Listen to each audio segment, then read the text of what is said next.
আর সকাল থেকে মনটা এতটাই খারাপ, ভালোই লাগছে না। কার মুখ দেখে ঘুম থেকে উঠলাম, আমাদের দিনটাই পুরো মাটি গেল। বেরোলাম কাজের জন্য, কিন্তু কোনো কাজই হয়নি। এসে ফিরে ফিরে চলে আসলাম। এই দেখো, টোটো করে এখন বাড়ির দিকে ফিরে যাচ্ছি, কী করবো। তার মধ্যে কালকে থেকে যা বৃষ্টি শুরু হয়েছে, দেখছো পুরো আকাশ সাদা সাদা হয়ে আছে। পুরো মুষলধারে বৃষ্টি হচ্ছে। আর এই বৃষ্টিতে কাজ করা যায় নাকি? গেছিলাম তোমার সকালবেলা ওই ক্যাম্পের জন্য গেছিলাম। ক্যাম্পে আজকে ভেবেলাম যে সার্ভেটা হবে, কারণ প্রায় 2 দিন বসা। এবার আজকে অনেকদিন পরে এবার ডাক্তারের দিকে বুক করা আছে। এবার কালকে রোববারে ক্যাম্পে না হলে আবার আবার অফিস থেকে কথা শোনাবে। তো আজকে গেছিলাম, মোটামুটি তোমার সার্ভের জন্য গেছিলাম। ঈশ্বরপুর গেছিলাম, গিয়ে একটা স্পট দেখে ভাবি স্পটটা যদি রেডি হয়ে যায় ওখানে গিয়ে ক্লাবটা খুঁজবো। গেছিলাম, তা মোটামুটি যখন গেলাম তখন সকাল 9টা বাজে, তখন আকাশটা পরিষ্কারই ছিল। তা ভাবছিলাম যে স্পটটা রেডি হয়ে গেলে ক্লাবে কথা বলবো। গেলাম, ওমা যেই আর্ধেক রাস্তা গেলাম, যাওয়ার পরে এই শুরু আবার সেই মুষলধারে বৃষ্টি। এইভাবে হয়, এদিকে আমার ফ্যান ব্যাগ ফ্যাগ সব পুরো ভিজে যাচ্ছে। এইভাবে আমি ক্লাবে কথা বললে কথা দেবে না, আর সার্ভে করতে গেলে লোকের জল কাদা। তারপরে সব তো পাকা বাড়িতে, সব এখানে সব কাঁচা কাঁচা বাড়ি, সব মাটির বাড়ি। এবং এখান থেকে হাত থেকে, এবার আমাদের সার্ভেটা তো হেঁটে হেঁটেই করতে হয়। এবার হেঁটে হেঁটে করতে গেলে কী হবে বলো তো, সব জামা প্যান্ট কাদা কাদা হয়ে যাবে। ওইভাবে তো সার্ভে করা হয় না। তখন দেখলাম, তারপরে কী করলাম, একটা মিষ্টি দোকান দাঁড়ালাম। ওখানে দাঁড়িয়ে মোটামুটি 2 ঘন্টা মতন দাঁড়ালাম। দেখলাম সে একভাবে হয়ে যাচ্ছে, আর কমছে না। তারপরে আবার চিন্তা করলাম, থাক আজকে মনে আর হবেই না। এটা আবার বৃষ্টির মধ্যে যাওয়া হয়, অন্য একদিন ডাক্তারকে তো আরও ম্যানেজ করে বুঝিয়ে দিতে হবে যে স্যার কালকে ক্যাম্পটা হচ্ছে না। তখন কী করবেন, তারপরে কী করলাম, চলে আসলাম ওইখান থেকে। টোটো এখন বাড়ির দিকে চলে যাচ্ছি। আর দেখতেই পাচ্ছ রাস্তাঘাট তো এখন একটু হালকা একটু কমেছে, এখন কমলো। আর ওই দিকটাতে আরও বেশি বৃষ্টি হচ্ছে, ওই দিকটায় নদীটা আরও বেশি বৃষ্টি হচ্ছে। আর আমাদের এখানটা তো ওটা হালকা, তো হালকা করে দেখা তো রাস্তা পুরো ভিজা, পুরো একদম। বৃষ্টি হলেও ভালো, আবার কিছু কিছু মানুষের আছে না, বৃষ্টি হলেও ভালো আবার না হলেও ভালো। আবার বৃষ্টি না হলে আবার কী হয়, আর যা কদিন যা গরম, বাপরে গরমে আর সহ্য করা যায় না। হ্যাঁ, গরম এখন কী করতে হবে, সব নিয়ে চলতে হবে এখন। গরম বৃষ্টি শীতকাল সব নিয়ে, এই তো যুগে যুগে তো সেশন না। হ্যাঁ, যখন দিয়েছে সেই সেশনে মানিয়ে নিতে হবে, কিছু করার নেই আর। কিন্তু ঠিক আছে, এত গরম যে পড়বে এত ভালো লাগে, এত গরমে সহ্য করা কত, পুরো দম হাঁপিয়ে যায়। মোটামুটি আকাশটা কদিন পরিষ্কারই ছিল তাও এই আবার 2 দিন থেকে আবার সেই একেবারে বৃষ্টি শুরু হচ্ছে। তো এখন কী করবো, এখন ক্যাম্পটা ক্যান্সেল করে দিই। আবার নেক্সট ক্যাম্প দেখে আবার কবে স্যার ডেট দেয়, তখন ওই দিকে ক্যাম্প করতে হবে। এখন কিছু করার নেই আর।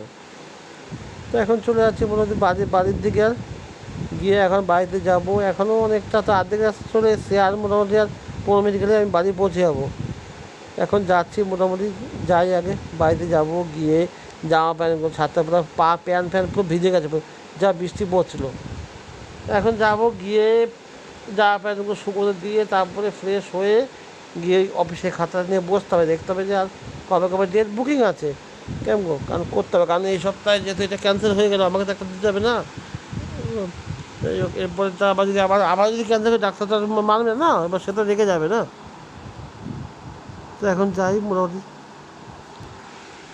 আর এমনিও ছোটোবেলায় যখন কোনো একটা কাজ যখন পাই না, কোনো শুভ মুখ দেখলে কিন্তু কাজটা ভালো হয়। ওই এমন একটা পোড়া কাপড়ে মুখ দেখলে যাত্রাটাই খারাপ যাবে। আর ঘরে বসে থাকতে কয়দিন, আর বিশেষ করে আমরা ছেলে মানুষরা ঘরে বেশিক্ষণ বসেও থাকতে পারি না, কী করবো আর। এবার কাজের মধ্যে থাকলে শরীরটাও ভালো লাগে, গল্প করে করতে ভালো লাগে। এই যে টোটোগুলো থাকি, ও কিন্তু একটা সংস্থার সঙ্গে যুক্ত ছিল, ও একটা অন্য কাজ করতো। হ্যাঁ, এবার কিছু পারিবারিক সমস্যার কারণে আজকে সেই কাজটাও নেই।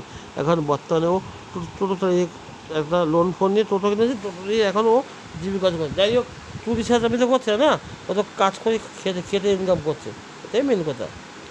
সৎ থাকলে জীবনে একটা জিনিস আমি বুঝলাম, হ্যাঁ, মানে না খেয়ে মরবে না, ডাল ভাত খাওয়া বসে কিন্তু উঠবে।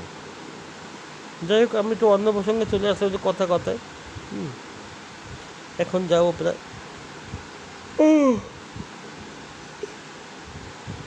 এখন যাব বাড়িতে যেতে, এখনও প্রায় অর্ধেক রাস্তা চলে এসেছি। আর মোটামুটি আর 10 মিনিটের মধ্যে আর বাড়ি পৌঁছে যাবো। তো আজকে আর ক্যাম্প যাবো না, এই বৃষ্টিবাদলের দিনে আজকে আমি টোটো করে যাচ্ছি, সেটা তোমাদের কাছে আজকে আমি শেয়ার করলাম। তা আমার এই অভিজ্ঞতা বা শেয়ারটা আজকে তোমাদের কীরকম লাগলো, তোমরা সবাই please like, comment and share করবে। এবং সবাই আমার ভিডিওগুলো প্লিজ দেখো। জানি অত ভালো ভিডিও করতে পারি না, তবুও তো সবাই কষ্ট করে দেখো। এই প্ল্যাটফর্মে মেন হচ্ছে সবাই সবার পাশে থাকতে হবে, সাথে থাকতে হবে, তবেই তো আমরা এগোতে পারবো না।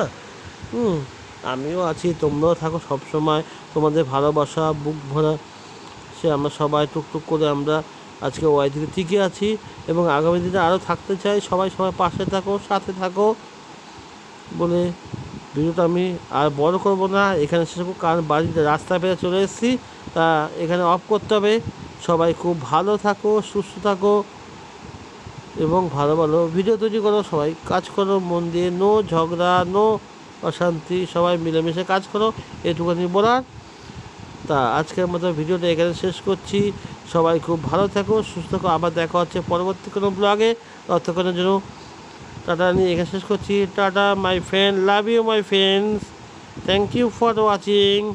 চলো, টেক কেয়ার, আবার দেখা হচ্ছে পরের ব্লগে। আর হ্যাঁ, আগামী রবিবার দিন সন্ধ্যে 7:30 আমার একটা প্রিমিয়ার আছে, মানে কালকে। সবাই আমার প্রিমিয়ারটা জয়েন হয়ে যেও। একটা স্পেশাল মানুষকে দেখাতে চলেছি আগামীকাল রবিবার, মানে 27 তারিখ, 27শে জুলাই সন্ধ্যে 7:30, মানে বাংলাদেশ টাইম 8টা থেকে আমার একটা স্পেশাল প্রিমিয়ার আছে। এক স্পেশাল মানুষকে দেখানো, সেটা সবাই প্লিজ জয়েন হয়ে যেও, প্লিজ প্লিজ প্লিজ, এটুকুনি আমার বলা। কারণ কালকের প্রিমিয়ারটা আমার সব থেকে স্পেশাল। এমন এক মানুষকে দেখাবো, সেটা তোমরা সবাই খুব চেনো। এখন নাম বলবো না, কালকে এসে বুঝতে পারবে। ইন্ডিয়ান টাইম 7:30, মানে বাংলাদেশ টাইম 8টায়। চলো, আজকের মতো এখানেই ভিডিওটা শেষ করলাম। সবাই খুব ভালো থেকো, সুস্থ থেকো, দেখা হচ্ছে কালকে সন্ধ্যে 7:30 প্রিমিয়ারে। সবাই চলে এসো, টাটা, থ্যাংক ইউ।